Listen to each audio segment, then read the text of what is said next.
بسم اللہ الرحمن الرحیم۔ السلام علیکم۔ رات کے سناٹے میں میری اپنی ہی دھڑکن مجھے دھماکوں کی طرح سنائی دے رہی تھی۔ گھر کی دیواریں بے جان کھڑی تھیں، لیکن ان کے سائے جیسے مجھ پر جھک رہے تھے۔ میں ہلنے کی کوشش کر رہی تھی مگر میرے جسم میں جیسے جان ہی نہیں تھی۔ ابا کا غصے سے سرخ چہرہ، ان کے کانپتے ہاتھ، ان کے الفاظ اور ان کا ہر جملہ میرے دل پر ہتھوڑے کی طرح لگ رہا تھا۔ اور پڑھاؤ اسے، اور بھیجو کالج۔ دیکھ لیا زیادہ پڑھانے کا انجام۔ عورت کو گھر کی چار دیواری میں رکھنا چاہیے، 7 پردوں میں، مگر تو نے اپنی بیٹی کو سر پر چڑھایا، اسے پڑھنے کی اجازت دی، باہر جانے کی چھوٹ دی، تاکہ یہ ہمارے ہی منہ پر کالک ملے۔ ابا کے ہر لفظ میں آگ تھی، اور ان کے ہر جملے کے ساتھ میرے بدن کا خون جیسے سرد پڑتا جا رہا تھا۔ اچانک وہ میری طرف بڑھے اور میرے بالوں کو مٹھی میں جکڑ کر گھسیٹتے ہوئے صحن میں لے آئے۔ چھوڑیں اسے، خدا کے لیے، یہ بے قصور ہے۔ امی چیخیں مگر ابا پر کوئی اثر نہیں ہوا۔ وہ مجھے گھسیٹتے جا رہے تھے۔ میرے ہاتھ، میرے پاؤں زمین پر لرز رہے تھے۔ میری آنکھوں کے آگے دھند تھی اور میرے کانوں میں صرف چیخ و پکار گونج رہی تھی۔ محلے کے لوگ اپنی چھتوں سے تماشا دیکھ رہے تھے، جیسے میں کوئی انسان نہیں، ایک تماشا ہوں۔ ابا، میں نے کچھ نہیں کیا، پلیز میری بات سنیں۔ میں بلک رہی تھی مگر میری آواز جیسے کہیں گم ہو چکی تھی۔ میں بے قصور ہوں۔ ابا نے مجھے زور سے دھکا دیا اور میں زمین پر جا گری۔ میرے ہاتھ چھل گئے، میرے گھٹنوں میں درد پھیل گیا، مگر اس سے زیادہ اذیت میرے دل کو ہو رہی تھی۔ ابا نے باورچی خانے کی طرف دوڑ لگا دی۔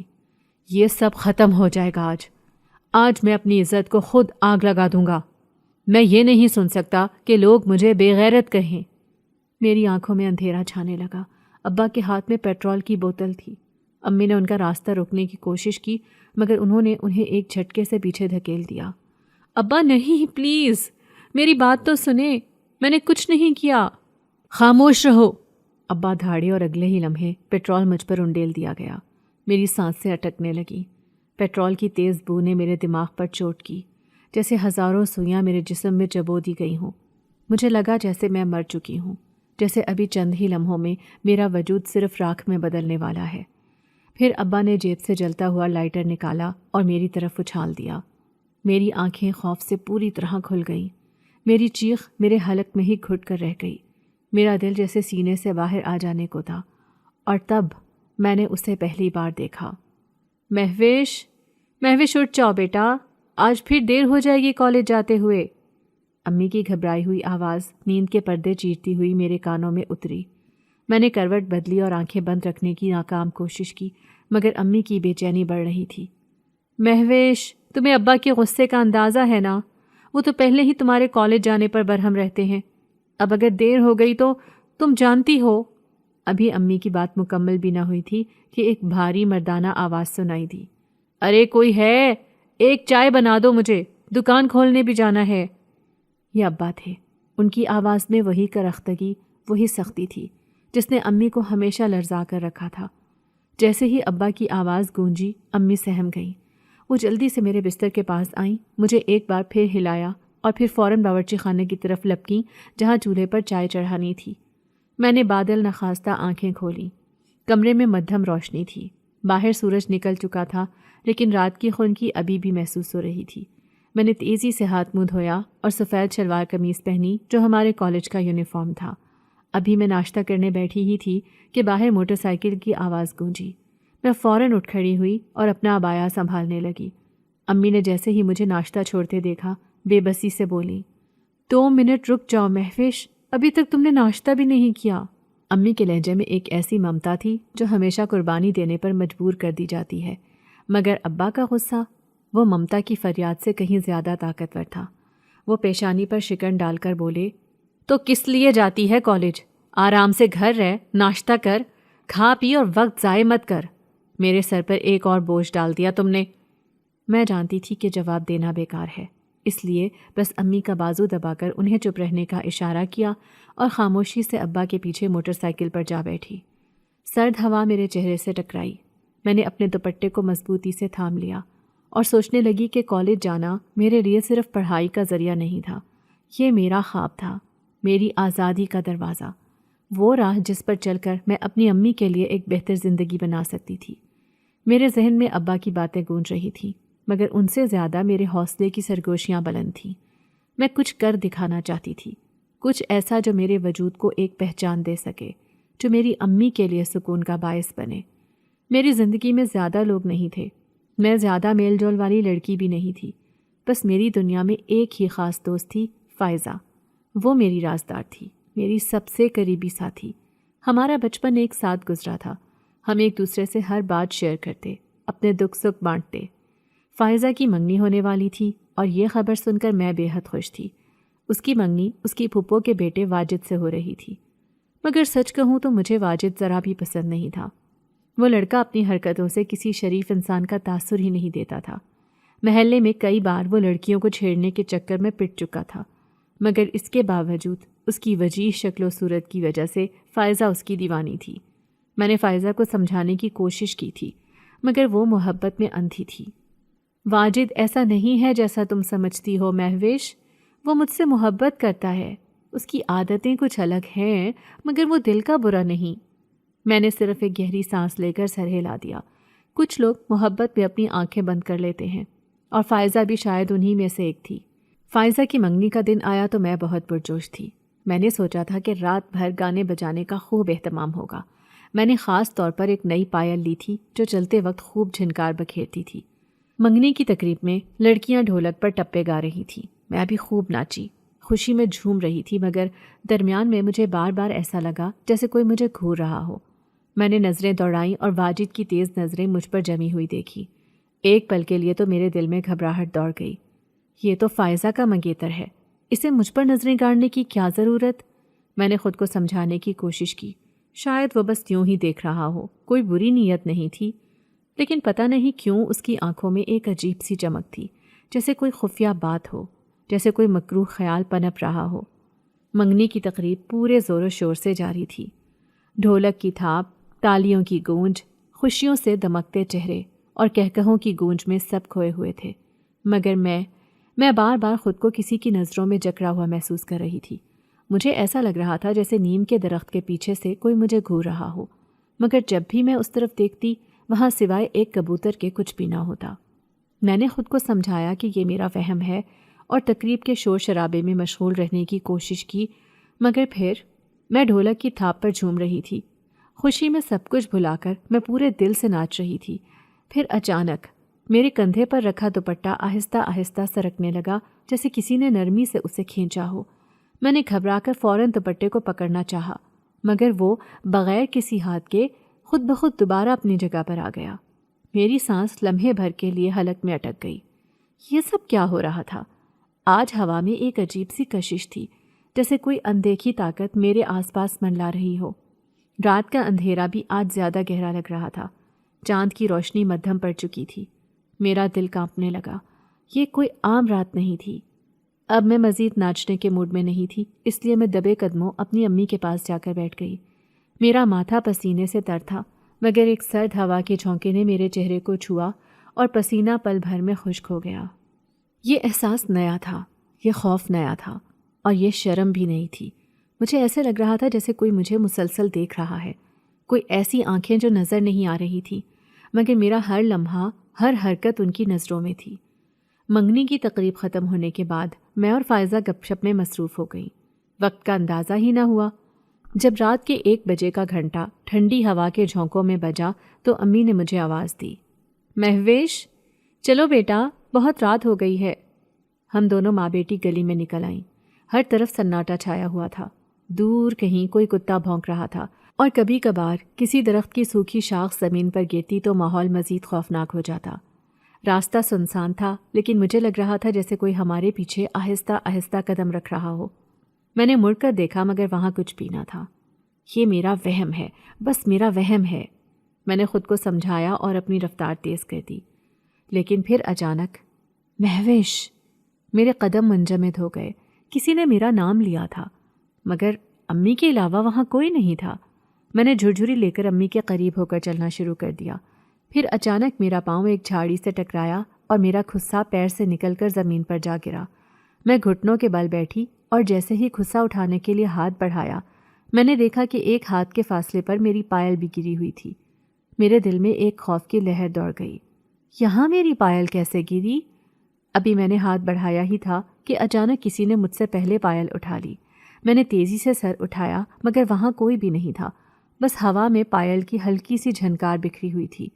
میرے جسم میں ایک جھرجھری سی دوڑ گئی اور میرے منہ سے بے اختیار ایک دبی دبی چیخ نکل گئی۔ میں خوف سے امی کے گلے لگ گئی۔ کیا ہوا مہوش؟ سانپ نے کاٹ لیا کیا؟ امی نے گھبرا کر پوچھا۔ امی یہاں کوئی ہے، کوئی ہمارا پیچھا کر رہا ہے، میں نے لرزتی آواز میں کہا۔ امی نے فوراً چاروں طرف نظریں دوڑائیں مگر وہاں کچھ بھی نہ تھا۔ بیٹا یہ تمہارا وہم ہے، یہاں کوئی نہیں ہے، چلو جلدی سے گھر چلیں ورنہ تمہارے ابا ہمیں زندہ نہیں چھوڑیں گے۔ جیسے ہی ہم گھر پہنچے سامنے سے ابا کی موٹر سائیکل آتی دکھائی دی۔ میں نے نظر اٹھائی، ابا ہمیں لینے کے لیے آ رہے تھے۔ ان کے چہرے پر غصے کی سرخی تھی۔ جیسے ہی وہ قریب پہنچے انہوں نے موٹر سائیکل جھٹکے سے روکی اور گرجدار آواز میں بولے، تم ماں بیٹی رات گئے سنسان گلیوں میں گھوم رہی ہو، میری عزت کا کوئی خیال نہیں؟ تھوڑی سی آزادی کیا دی، تم تو سر پر چڑھ کر ناچنے لگیں۔ امی نے کچھ کہنے کی کوشش کی مگر ابا کا غصہ آسمان کو چھو رہا تھا۔ ہم خاموشی سے گھر پہنچے مگر ابا کا غصہ کم نہ ہوا۔ آئندہ کے بعد تم دونوں کسی بھی تقریب میں نہیں جاؤ گی، یہ میرا آخری فیصلہ ہے۔ میں جانتی تھی کہ ابا کا فیصلہ پتھر پر لکیر ہے مگر اس وقت میرا دماغ کسی اور ہی سوچ میں الجھا ہوا تھا۔ میں نے جلدی سے کپڑے بدلے اور بستر پر لیٹ گئی۔ میری نظریں اپنے پیروں پر پڑیں۔ میرے ایک پیر میں پائل تھی اور دوسرا پیر خالی تھا۔ وہ کون تھا جو میری پائل لے گیا؟ وہ کیسا احساس تھا جو کسی کے نہ ہونے کے باوجود میرے اتنا قریب تھا؟ انہی خیالات میں الجھتے الجھتے میری آنکھ لگ گئی۔ صبح جب میں اٹھی تو ابا گھر سے جا چکے تھے۔ آج اتوار تھا۔ امی کے ہاتھ کی بنی چائے اور پراٹھے کھا کر میں روزمرہ کے کاموں میں لگ گئی۔ کچھ دیر گزری تھی کہ اچانک دروازے پر دستک ہوئی۔ کون ہو سکتا ہے؟ میں نے حیرت سے سوچا اور دروازہ کھولا۔ سامنے ایک جوان لڑکا کھڑا تھا، لمبا قد، چوڑا سینہ، بھورے بکھرے ہوئے بال اور گہری کاٹ دار آنکھیں۔ جی کیا کام ہے؟ میں نے سنجیدگی سے پوچھا۔ لڑکے نے مسکراتے ہوئے کہا، مجھے رحمان چچا نے یہاں بھیجا ہے، میں کرائے پر رہنے کے لیے کمرہ ڈھونڈ رہا ہوں، کیا یہاں کوئی کمرہ کرائے پر مل سکتا ہے؟ میں خاموشی سے اسے دیکھتی رہی۔ لیکن ہمارے گھر میں تو کوئی کمرہ کرائے کے لیے خالی نہیں، آپ غلط ایڈریس پر آ گئے ہیں، میں نے دروازے پر کھڑے اس اجنبی کو سخت لہجے میں جواب دیا۔ وہ خاموشی سے مجھے دیکھتا رہا جیسے میری بات کی تردید کرنا چاہتا ہو۔ اسی لمحے پیچھے سے ابا کی آواز آئی، یہ لڑکا صحیح پتے پر آیا ہے مہوش، جاؤ اپنی ماں کو بلا اور خود اندر جاؤ۔ میں حیرانی اور غصے کی ملی جلی کیفیت میں وہیں کھڑی رہی۔ ابا کا رویہ میرے لیے ناقابل یقین تھا۔ امی جلدی سے باہر آئیں اور ابا نے ان سے کہا، اوپر والی منزل پر جو مہوش کا کمرہ ہے اسے کرائے پر دے دو اور مہوش کا سامان نیچے لے آؤ۔ یہ سن کر میرے قدموں تلے زمین نکل گئی۔ یہ کیسے ہو سکتا ہے؟ وہ کمرہ میری دنیا تھا، میری چھوٹی سی پناہ گاہ، جہاں میری پسند کا ہر گوشہ تھا۔ کوئی مہنگی چیزیں نہیں تھیں لیکن جو کچھ بھی تھا وہ میرے اپنے ہاتھوں سے سجایا ہوا تھا۔ اس کمرے میں میری دعائیں، میرے خواب، میری تنہائیاں، سبھی کچھ بستا تھا، اور اب ابا اسے کسی اجنبی کے حوالے کر رہے تھے۔ آخر اس کرایہ دار کو یہاں رکھنے کی ضرورت ہی کیا ہے؟ میرا دماغ سوالوں میں الجھنے لگا مگر میں جانتی تھی کہ ابا کے فیصلے کے خلاف کچھ کہنا فضول ہے۔ میں نے خاموشی سے اپنے سامان کی گٹھری باندھی اور نیچے والے ایک پرانے بے رونق کمرے میں منتقل ہو گئی۔ دیواروں پر نمی کے داغ، کھڑکی سے آتی سنسان گلی کی ویرانی اور ایک بھیانک سناٹا، یہ جگہ مجھے سخت ناپسند تھی مگر میرے پاس کوئی اور راستہ نہیں تھا۔ رات کے کھانے کے بعد امی نے آخر وہ سوال پوچھ ہی لیا جو میرے دل میں بھی کانٹے کی طرح چبھ رہا تھا، آپ نے ایک جوان لڑکے کو گھر میں کرائے پر رکھ لیا، ہماری اپنی بھی بیٹی ہے، یہ مناسب نہیں؟ ابا کچھ لمحے خاموش رہے پھر جیسے افسردگی سے بولے، یہ میری مجبوری ہے، دکان کا کاروبار ٹھپ پڑا ہے، سامان بک نہیں رہا۔ آج یہ لڑکا دکان پر آیا اور کسی خالی کمرے کے بارے میں پوچھنے لگا۔ میں نے سوچا اگر یہ زیادہ کرایہ دینے پر تیار ہے تو اوپر والا کمرہ دینے میں کیا حرج ہے، وہاں ایک الگ دروازہ بھی ہے جو باہر کی طرف کھلتا ہے، اس لیے پردے کا بھی کوئی مسئلہ نہیں ہوگا۔ ابا پردے کے معاملے میں سخت تھے۔ جب سے ہوش سنبھالا تھا امی کو ہمیشہ حجاب میں ہی دیکھا تھا اور میں خود جوان ہونے سے پہلے ہی مکمل برقع اوڑھنے لگی تھی، لیکن اس وقت مجھے ابا کے پردے کے اصولوں سے زیادہ اس اجنبی کا ہمارے گھر میں آنا کھٹک رہا تھا۔ کچھ دن گزر گئے، کرایہ دار کی موجودگی کا گھر میں احساس تھا، مگر میں نے کوشش کی کہ اس کے بارے میں زیادہ نہ سوچوں۔ البتہ ایک اور بات جو مجھے زیادہ پریشان کر رہی تھی وہ فائزہ کا بدلا ہوا رویہ تھا۔ منگنی کے بعد سے فائزہ کالج بہت کم آ رہی تھی، اور جب آتی بھی تو گمسم رہتی۔ پہلے وہ میری ہر بات کا جواب ہنسی مذاق میں دیا کرتی تھی، مگر اب اگر میں اس سے کچھ پوچھتی تو وہ یا تو خاموش ہو جاتی یا بات کو ٹال دیتی۔ پھر ایک دن جب میں کالج سے واپس آ رہی تھی، فائزہ اچانک میرے سامنے آ گئی۔ آج ہم ساتھ گھر چلتے ہیں مہوش، مجھے تمہارے گھر کے قریب کچھ کام ہے، وہ دھیمے لہجے میں بولی۔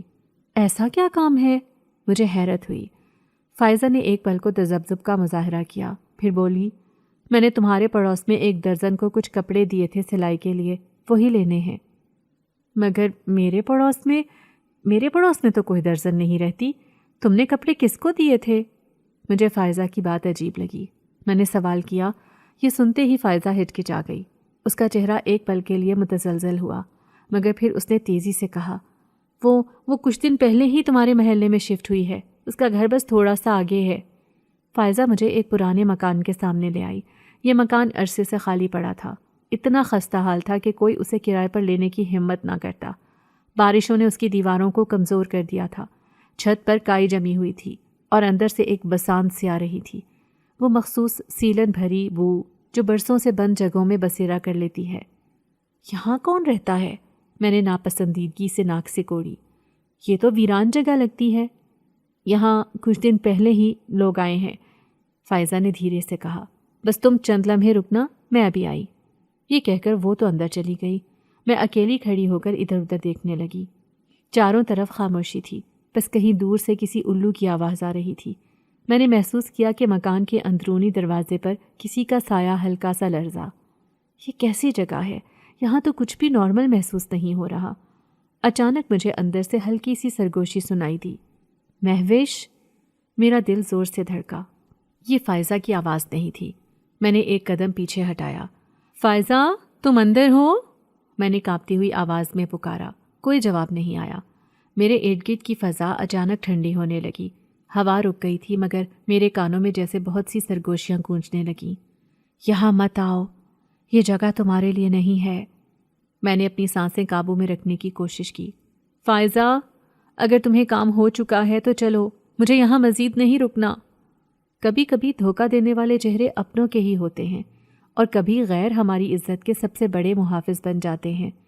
فائزہ دروازے کے قریب جا کر رک گئی اور ارد گرد نظریں دوڑانے لگی۔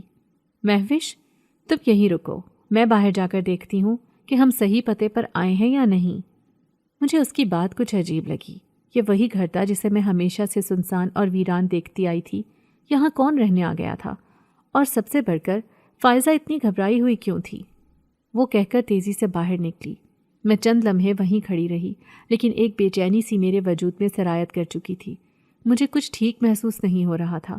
میں نے بھی باہر جانے کا فیصلہ کیا، لیکن جیسے ہی دروازے کی طرف بڑھی، سامنے سے واجد اندر داخل ہوا۔ اس کے ہونٹوں پر ایک زہریلی مسکراہٹ تھی، ایسی مسکراہٹ جسے دیکھ کر میرے جسم میں خوف کی لہر دوڑ گئی۔ اس نے آہستگی سے دروازہ بند کر دیا۔ آخر کار ہمارا آمنا سامنا ہو ہی گیا، پیاری مہوش، اس نے آہستگی سے کہا۔ میرے قدم خود بخود پیچھے ہٹنے لگے۔ میں نے تمہیں پانے کے لیے کیا کچھ نہیں کیا۔ فائزہ جیسی بدصورت لڑکی سے منگنی بھی کر لی، اس سے محبت کا جھوٹا ناٹک بھی کیا تاکہ کسی نہ کسی طرح تمہارے قریب آ سکوں۔ میرے ہاتھ پیر سن ہونے لگے۔ تو یہ سب پہلے سے طے شدہ تھا، فائزہ نے میرا ہی استعمال کیا۔ میری سانسیں تیز ہونے لگیں۔ مجھے لگا جیسے زہر آہستہ آہستہ میرے اندر سرایت کر رہا ہو۔ واجد، مجھے جانے دو۔ میری آواز لرز رہی تھی، مگر میں نے ہمت نہیں ہاری۔ بس میری محبت قبول کر لو مہوش، میں تمہیں بہت خوش رکھوں گا۔ اس کا لہجہ جیسے زبردستی مسکین بننے کی کوشش کر رہا تھا، مگر اس کی آنکھوں میں وحشت تھی، درندگی تھی۔ میں نے قدم پیچھے ہٹایا، مگر وہ آگے بڑھ آیا۔ دفع ہو جاؤ میرے راستے سے، مجھے جانے دو، میں نے آخری امید کے طور پر دھمکی دی۔ ورنہ، مگر واجد کہا لگا کر ہنسنے لگا۔ ورنہ کیا مہوش؟ یہاں ہمارے علاوہ کوئی نہیں، جو میں چاہوں گا وہی ہوگا۔ اور پھر سب کچھ پلک جھپکتے میں بدل گیا۔ واجد نے میرے برقعے کو پکڑ کر زوردار جھٹکا دیا، کپڑا جگہ جگہ سے پھٹ کر نیچے گر گیا۔ نہیں، میرے اندر کی ساری ہمت ایک لمحے میں ختم ہونے والی تھی۔ میں نے پوری قوت سے خود کو چھڑانے کی کوشش کی، مگر وہ میری مزاحمت پر کہا لگا رہا تھا۔ میری چیخیں سننے والا وہاں کوئی نہیں تھا۔ میری آنکھوں کے آگے اندھیرا چھانے لگا۔ کیا میری قسمت بھی ان بدنصیب لڑکیوں جیسی ہوگی جن کی عزت نوچ کر لوگ انہیں بے یارو مددگار چھوڑ دیتے ہیں؟ تبھی اچانک جیسے کوئی طوفان آیا ہو، واجد کی گرفت مجھ پر مضبوط ہو رہی تھی کہ اچانک وہ ہوا میں اچھلا اور ایک زوردار دھماکے سے دیوار سے جا ٹکرایا۔ میں ہانپتی ہوئی اپنی جگہ کھڑی رہ گئی۔ میں نے لرزتی آنکھوں سے دیکھا، سامنے سلطان کھڑا تھا، وہی کرایہ دار جس کے آنے پر مجھے ہمیشہ شک رہا تھا، مگر آج وہی میرا محافظ بن چکا تھا۔ انسان یا کوئی اور؟ سلطان کے چہرے پر کوئی جذبات نہیں تھے، مگر اس کی آنکھیں کسی طوفان کی طرح بھڑک رہی تھیں۔ واجد نے ایک پل کے لیے زمین سے اٹھنے کی کوشش کی، مگر سلطان نے بجلی کسی تیزی سے اس کا گریبان پکڑ کر پھر سے اسے دیوار سے دے مارا۔ اگر آج کے بعد کسی بھی عورت کی عزت پر ہاتھ ڈالا تو میں تمہیں زندہ نہیں چھوڑوں گا۔ سلطان کی آواز گرج رہی تھی۔ واجد نے چیخنے کی کوشش کی، مگر سلطان کی گرفت فولادی تھی۔ میں نے دیکھا کہ واجد کے چہرے پر ایک خوف چھانے لگا، جیسے وہ سلطان کو اچھی طرح جان چکا ہو۔ پھر ایک آخری زوردار جھٹکے کے ساتھ سلطان نے واجد کو چھوڑ دیا۔ واجد ہانپتا ہوا زمین پر گرا، پھر جیسے ہی موقع ملا زخمی حالت میں سر پٹ دوڑتا ہوا وہاں سے بھاگ گیا۔ سلطان نے میری طرف دیکھا۔ آپ چل سکتی ہو؟ میری ٹانگیں کانپ رہی تھیں، مگر میں نے سر ہلا دیا۔ اس نے میرا بیگ اٹھایا اور مجھے سہارا دے کر باہر لے آیا۔ یہ پہلا موقع تھا کہ میں یوں بے پردہ محلے میں آئی تھی۔ لوگ دروازوں سے جھانک رہے تھے، ان کی نظریں مجھ پر جمی ہوئی تھیں۔ محلے والوں کی نظروں میں طرح طرح کے سوالات تھے، جیسے میں کوئی جرم کر کے آئی ہوں۔ سلطان پلٹنے ہی والا تھا کہ میں نے بے اختیار اس کی کلائی تھام لی۔ شکریہ، آپ نے میری عزت بچا لی، لیکن میں تو آپ کا نام بھی نہیں جانتی۔ سلطان۔ وہ چند لمحے خاموش رہا، پھر بولا، اور یہ کہہ کر وہ پلٹا اور تاریکی میں غائب ہو گیا۔ اگلی صبح میں ابا کے ساتھ کالج گئی۔ فائزہ نے جیسے ہی مجھے دیکھا اس کا رنگ فق ہو گیا۔ وہ گھبرا کر راستہ بدلنے لگی، مگر میں نے اس کا راستہ روک لیا۔ فائزہ، مجھے تم سے ایسے گری ہوئی حرکت کی امید نہیں تھی۔ میں تمہیں اپنی بہن مانتی تھی، مگر تم نے میرے ساتھ وہ کیا جو دشمن بھی نہ کرے۔ میری آواز غصے اور درد سے لرز رہی تھی۔ اگر وقت پر سلطان نہ آتا تو میں سب کچھ کھو دیتی، اور یہ سب تمہاری وجہ سے ہوتا فائزہ۔ وہ بے اختیار رونے لگی۔ مہوش، مجھے معاف کر دو، میں محبت میں اندھی ہو چکی تھی۔ واجد نے مجھ سے وعدہ کیا تھا کہ اگر میں تمہیں اس کے پاس لے آؤں تو وہ مجھ سے شادی کر لے گا۔ میں نے نفرت سے اس کی طرف دیکھا۔ محبت میں اندھا ہونا ایک بات ہے اور کسی کی عزت داؤ پر لگانا دوسری بات۔ یہ جنگ ابھی ختم نہیں ہوئی تھی۔ سلطان کی حقیقت جاننا ابھی باقی تھا۔ کبھی کبھی وہ چہرے جو ہمیں سب سے قریب لگتے ہیں وہی سب سے زیادہ نقصان پہنچاتے ہیں، اور کبھی وہ جو غیر لگتے ہیں ہماری حفاظت کے لیے سایہ بن کر کھڑے ہو جاتے ہیں۔ فائزہ کی آنکھوں سے آنسوؤں کی دھار بہہ رہی تھی۔ مجھے معاف کر دو مہوش، میں مجبور تھی، وہ لرزتے لبوں سے بولی۔ میں کبھی نہیں چاہتی تھی کہ تمہارے ساتھ یہ سب ہو، لیکن واجد نے مجھے ایسی دلدل میں دھکیل دیا جہاں سے میں کبھی باہر نہیں نکل سکتی۔ یہ پہلی بار تھا کہ میں نے فائزہ کو اس حال میں دیکھا تھا۔ میں نے حیرت اور پریشانی سے پوچھا، یہ تم کیا کہہ رہی ہو فائزہ؟ فائزہ نے کانپتے ہاتھوں سے اپنے آنسو صاف کیے، پھر جیسے اپنی ساری ہمت سمیٹ کر بولی، واجد نے مجھ سے محبت کا جھوٹا کھیل کھیلا، جبکہ حقیقت میں اس کے دل میں میرے لیے کچھ بھی نہیں تھا۔ اس نے پہلے مجھ سے منگنی کی، پھر اپنی محبت کی قسمیں دے کر مجھے اپنے قریب کیا، اور پھر میری عزت برباد کر دی۔ میرے ہاتھ پیر سن ہونے لگے۔ میری آنکھوں پر عشق کی پٹی بندھی ہوئی تھی مہوش۔ میں نے سوچا کہ وہ میرا ہونے والا شوہر ہے، اگر ابھی سے مجھ پر حق جتاتا ہے تو اس میں کیا برائی ہے، لیکن میں غلط تھی۔ واجد نے مجھے استعمال کیا، میری اور اپنی نازیبا تصاویر لے کر مجھے بلیک میل کرنے لگا کہ اگر میں تمہیں اس کے پاس نہ لے کر آئی تو وہ میری تصویریں انٹرنیٹ پر ڈال دے گا۔ فائزہ کی ہچکیاں بند گئیں۔ اب میں کیا کروں مہوش، میری زندگی تباہ ہو چکی ہے۔ میں بغیر نکاح کے ماں بننے والی ہوں، اور میرا ہونے والا شوہر مجھے چھوڑ کر جا چکا ہے۔ میں سکتے میں آ گئی۔ میرے دل میں جو غصہ تھا وہ فائزہ کے لیے ہمدردی میں بدل گیا۔ وہ میری دوست تھی اور اس نے میرے ساتھ دھوکہ کیا، لیکن یہ سب اس کی غلطی نہیں تھی۔ وہ خود ایک وحشی درندے کے جال میں پھنس چکی تھی۔ میں اپنا درد بھول چکی تھی، اب مجھے صرف فائزہ کی فکر تھی۔ ابا گھر پر تھے، میں نے موقع دیکھ کر سلطان کو سب کچھ بتانے کا فیصلہ کیا۔ میں جانتی تھی کہ سلطان عام انسان نہیں تھا۔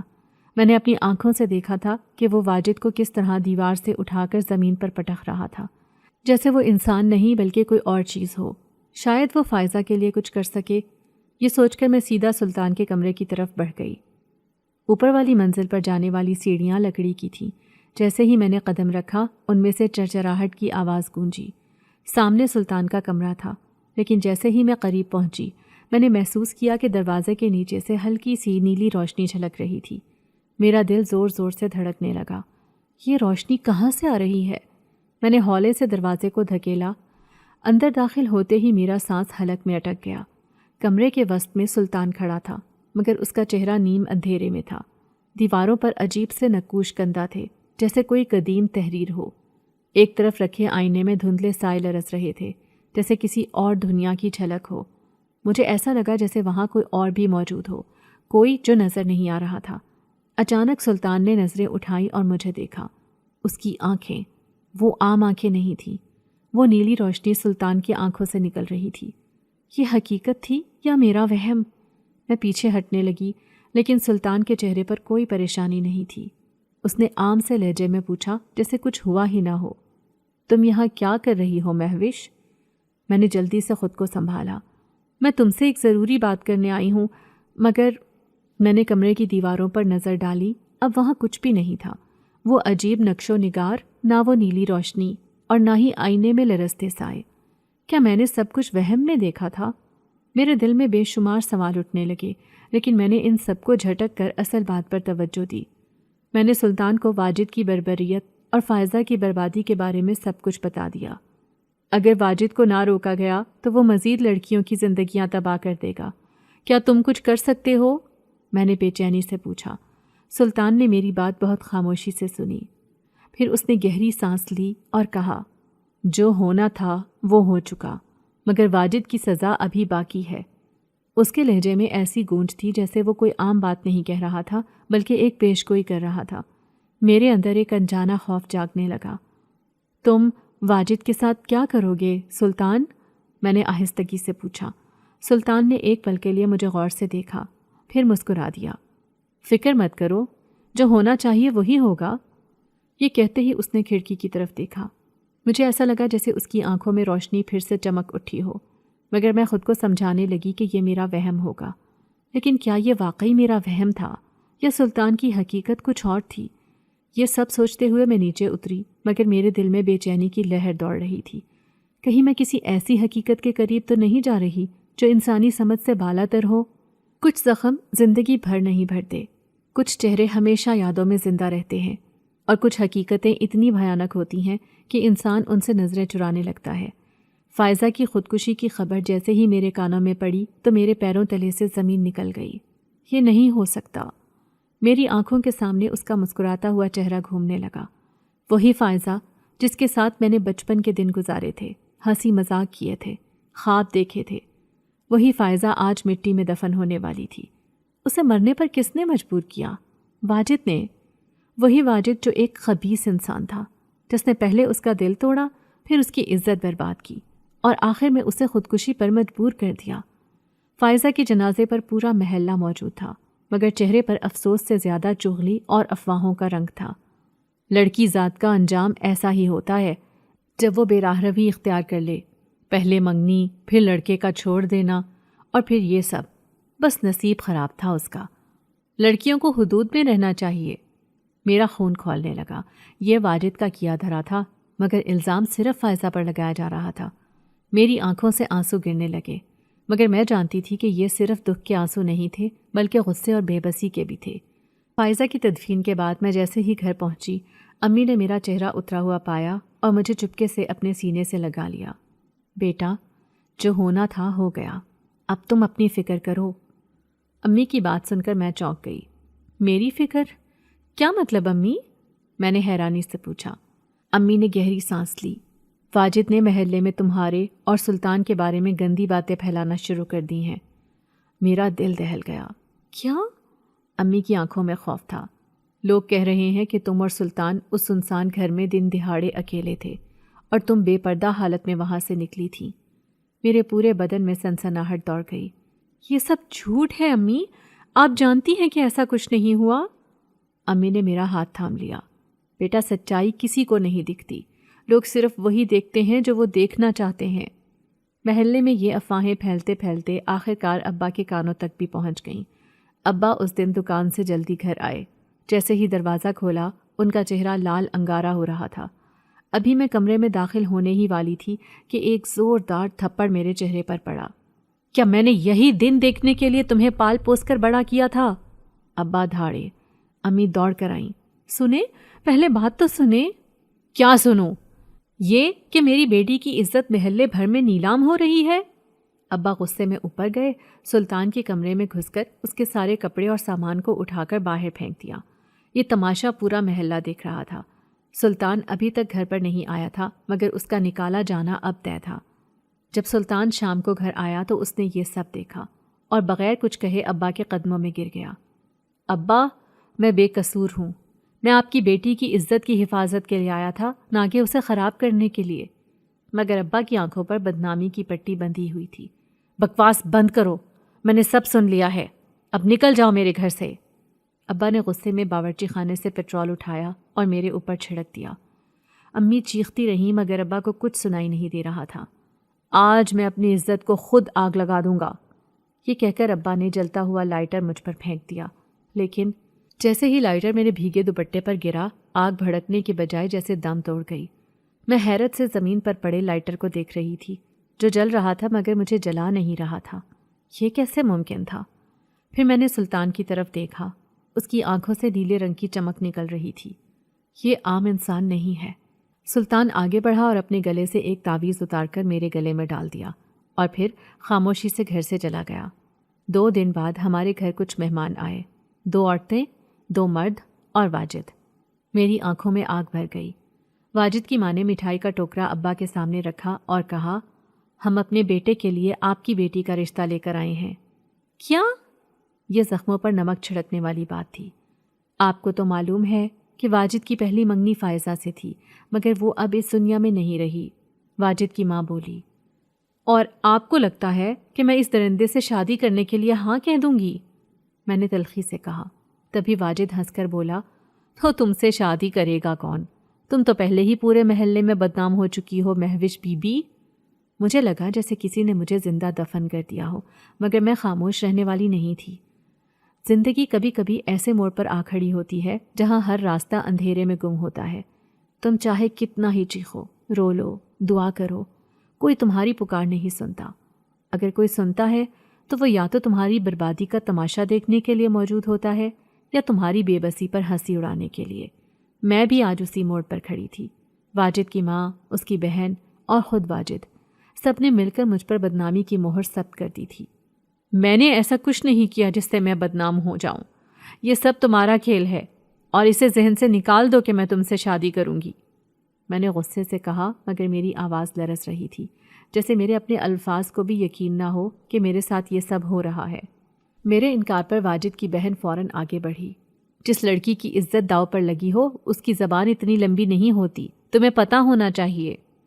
محلے کی عورتیں آپس میں سرگوشیاں کرنے لگیں جیسے وہ پہلے سے ہی میرا انجام طے کر چکی ہوں۔ پورا محلہ جانتا ہے کہ تم اپنے کرایہ دار کے ساتھ چکر چلا رہی تھی، وہ تو تمہیں چھوڑ کر جا چکا، اب تم میرے بھائی پر کیچڑ اچھال رہی ہو۔ میرا دماغ سن ہو گیا تھا۔ میں جو بھی کہتی وہ میرے خلاف ہی جاتا۔ میرے اپنے جب میرے ساتھ نہ تھے تو غیروں سے کیا گلہ کرتی۔ واجد کی ماں نے زہر میں بجھے الفاظ میرے سینے میں اتار دیے۔ آپ لوگ اچھی طرح سوچ لیں، اگر اس رشتے کے لیے رضامند ہوئے تو ہم اسی مہینے کے آخر میں نکاح کروا دیں گے، مگر جہیز میں کم از کم 10 لاکھ روپے دینے ہوں گے۔ آخر ہم اپنے خوبصورت بیٹے کے لیے آپ کی داغدار بیٹی بیاہ رہے ہیں، تو جہیز تو اچھا ہونا چاہیے۔ مجھے لگا جیسے کسی نے میرا دم گھونٹ دیا ہو۔ داغدار بیٹی؟ میں؟ یہ سب جھوٹ تھا، مگر اس جھوٹ کو سچ ماننے والا پورا محلہ تھا۔ اس رات میری آنکھوں سے نیند غائب ہو چکی تھی۔ میں پانی پینے کے لیے باورچی خانے میں گئی تو اماں کی دبی دبی سسکیاں سنائی دیں۔ خدا را مہوش کے ابا اپنی سگی بیٹی کو اس جہنم میں نہ جھونکیں۔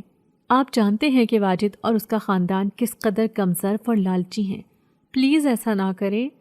اماں روتے ہوئے التجا کر رہی تھیں، مگر ابا وہ چپ چاپ حساب کتاب کر رہے تھے۔ ان کے ہاتھ میں ایک کاپی اور پینسل تھی، جیسے وہ کوئی کاروباری سودا کر رہے ہوں، نہ کہ اپنی بیٹی کی زندگی کا فیصلہ۔ 10 لاکھ کا انتظام ہو جائے گا، میں دکان گروی رکھ رہا ہوں، بس بات ختم کرو۔ میں نے دیوار کا سہارا لے لیا۔ میرے دل میں ایک آخری امید تھی، سلطان۔ وہ کہاں تھا؟ اتنے دن ہو گئے، نہ وہ ملا نہ اس کی کوئی خبر ملی۔ کیا وہ بھی مجھے چھوڑ کر جا چکا تھا؟ آخر وہ منحوس دن بھی آ گیا جب میری زبردستی شادی ہونے جا رہی تھی۔ میں آئینے کے سامنے دلہن بنی بیٹھی تھی، مگر میرے چہرے پر خوشی نام کی کوئی چیز نہیں تھی۔ کیا میرے نصیب میں صرف اندھیرا ہی لکھا ہے؟ میں نے آئینے میں خود کو دیکھا۔ میں ہمیشہ کے لیے واجد جیسے درندے کی زندگی میں جھونکتی جاؤں گی؟ میری آنکھوں میں آنسو آ گئے، مگر اماں نے میرا ہاتھ تھاما۔ بیٹا، اللہ سب ٹھیک کرے گا۔ مگر اماں کی آواز میں خود یقین نہیں تھا۔ مجھے صوفے پر لا کر بٹھایا گیا، نکاح نامہ میرے سامنے رکھا گیا۔ میری انگلیاں قلم پکڑنے کے لیے بے جان لگ رہی تھیں۔ پسینے سے میرا ہاتھ بھیگ چکا تھا اور قلم گرفت سے نکلنے لگا تھا۔ تبھی ایک دھماکے کی آواز آئی۔ گھر کا گیٹ زور سے کھلا اور سامنے سلطان کھڑا تھا۔ میری آنکھیں حیرت سے پھیل گئیں۔ وہ تیزی سے آیا اور آتے ہی نکاح نامہ اٹھا کر پھاڑ کر زمین پر پھینک دیا۔ یہ کیا بدتمیزی ہے؟ واجد غصے میں اٹھا اور سلطان کا گریبان پکڑنے کی کوشش کی، مگر اگلے ہی لمحے سلطان نے ایک ہاتھ سے اسے زمین سے اٹھایا اور زور سے اچھال دیا۔ واجد چیخ مار کر زمین پر جا گرا۔ پورے ہال میں سناٹا چھا گیا۔ ابا حیرانی سے کھڑے رہ گئے۔ سلطان ان کی طرف پلٹا اور دھیمی مگر مضبوط آواز میں بولا، آپ اپنی بیٹی کی شادی ایک درندے سے نہیں کر سکتے۔ آج میں واجد کی حقیقت سب کے سامنے لے کر آؤں گا۔ ابا کچھ بولنے ہی والے تھے کہ سلطان نے اپنی جیب سے موبائل نکالا اور ابا کے ہاتھ میں دے دیا۔ اسکرین پر چلتی تصویریں دیکھ کر ابا کے چہرے کا رنگ سفید پڑ گیا۔ یہ فائزہ اور واجد کی تصویریں تھیں، ان کے نازیبا لمحات کے ثبوت۔ ابا کی نظریں پتھر ہو گئیں۔ یہ سب؟ ابا دھیرے سے بولے، یہ وہ حقیقت ہے جو آپ سے چھپائی گئی تھی، سلطان نے کہا اور ایک ویڈیو چلائی۔ ویڈیو میں صاف نظر آ رہا تھا کہ فائزہ مجھے سنسان گھر کی طرف لے جا رہی تھی اور واجد چھپ کر ہمارے پیچھے آ رہا تھا۔ پھر دوسری ویڈیوز میں واجد کے ناجائز تعلقات، جوا، نشہ اور دوسرے کئی جرائم کے ثبوت تھے۔ یہ دیکھ کر محلے میں سرگوشیاں شروع ہو گئیں۔ ابا نے غصے میں زمین پر مکہ مارا۔ ان کی آنکھوں میں ندامت اور غصہ دونوں موجود تھے۔ تو میری بیٹی بے قصور تھی؟ ان کے لب کپ کپا رہے تھے۔ سلطان نے سر ہلایا۔ جی ہاں، مگر آپ نے اپنی بیٹی پر بھروسہ نہ کیا۔ ان سب نے اس معصوم پر تہمت لگائی اور واجد نے نہ جانے کتنی اور لڑکیوں کی زندگیاں برباد کیں۔ یہ سنتے ہی محلے والے واجد کے خلاف ہونے لگے۔ کچھ لمحوں بعد پولیس بھی آ گئی۔ سلطان نے سارے ثبوت پولیس کے حوالے کر دیے۔ واجد کا چہرہ فق ہو چکا تھا۔ یہ سب جھوٹ ہے، مجھے پھنسانے کی سازش ہو رہی ہے، وہ چلایا، مگر کوئی اس کی بات سننے والا نہیں تھا۔ پولیس نے اسے ہتھ کڑیاں پہنائی اور واجد بے بسی سے خود کو چھڑانے کی کوشش کرتا رہا۔ محلے کے لوگ حیران اور شرمندہ کھڑے تھے۔ واجد کے گھر والے یہ بے عزتی برداشت نہ کر سکے اور روتے دھوتے وہاں سے چلے گئے۔ میں نے سلطان کی طرف دیکھا۔ اس کی آنکھوں میں وہی روشنی تھی جو مجھے ہمیشہ سکون دیتی تھی۔ تم نے مجھے بچا لیا، میری آواز لرز رہی تھی۔ سلطان خاموش مسکرایا اور بولا، یہ میری محبت کا قرض تھا مہوش۔ میری دھڑکن تھم گئی۔ زندگی ایک نہ ختم ہونے والا سفر ہے جہاں ہر موڑ پر کوئی نہ کوئی سبق منتظر ہوتا ہے۔ میں نے جو کچھ بھی جھیلا، جو درد سہا، جو بدنامی کا بوجھ اٹھایا، وہ سب ماضی کا حصہ بن چکا تھا۔ اب میری زندگی ایک نئے موڑ پر آ چکی تھی، ایک ایسے راستے پر جہاں خوشی، سکون اور محبت میرا مقدر بن چکی تھی۔ ابا کا رویہ اب پہلے جیسا نہیں رہا تھا۔ وہ جو کبھی میری تعلیم کے سخت خلاف تھے، اب میرے امتحانات کے لیے مجھے خود اپنے ساتھ لے کر گئے تھے۔ شاید وقت نے انہیں احساس دلا دیا تھا کہ بیٹیاں بوجھ نہیں ہوتیں، ان کی عزت اور خوشی کو محفوظ رکھنا بھی باپ کی ذمہ داری ہوتی ہے۔ میں نے 14ویں کے امتحانات پاس کر لیے اور وہ دن میرے لیے خوشی کا دن تھا۔ لیکن اصل حیرت تب ہوئی جب سلطان، وہی پراسرار وجود جو میری زندگی میں ایک محافظ کی طرح آیا تھا، میرے ابا کے پاس میرا ہاتھ مانگنے کے لیے آیا۔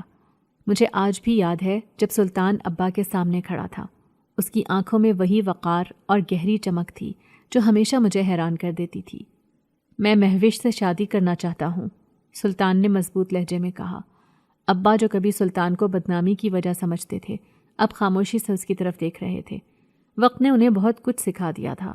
کچھ لمحے خاموشی چھائی رہی، پھر ابا نے گہری سانس لی اور سر ہلا دیا۔ اگر مہوش کو کوئی اعتراض نہ ہو تو میری طرف سے ہاں ہے، انہوں نے دھیرے سے کہا۔ میرا دل تیزی سے دھڑکنے لگا۔ میں نے شرماتے ہوئے نظریں جھکا لیں، مگر میرے چہرے پر ایک ہلکی سی مسکراہٹ تھی۔ اور پھر میری اور سلطان کی شادی ہو گئی۔ آج میں خوش و خرم زندگی گزار رہی ہوں۔ سلطان کی محبت، اس کی حفاظت اور اس کی موجودگی میرے لیے سکون کا باعث تھی۔ لیکن کبھی کبھی جب رات کے سناٹے میں خود سے سوال کرتی ہوں تو میرا دل اداس ہو جاتا ہے۔ فائزہ، وہ جو کبھی میری سب سے قریبی دوست تھی، جس کے ساتھ میں نے بچپن گزارا، جس کے ساتھ میں نے ہنسی خوشی کے بے شمار لمحے بانٹے، وہی فائزہ جس نے میری زندگی میں زہر گھولا تھا۔ کیا جو کچھ اس نے میرے ساتھ کیا وہ صحیح تھا؟ کیا ایک انسان اپنی مجبوریوں میں اتنا اندھا ہو سکتا ہے کہ وہ کسی اور کی زندگی تباہ کرنے پر آ جائے؟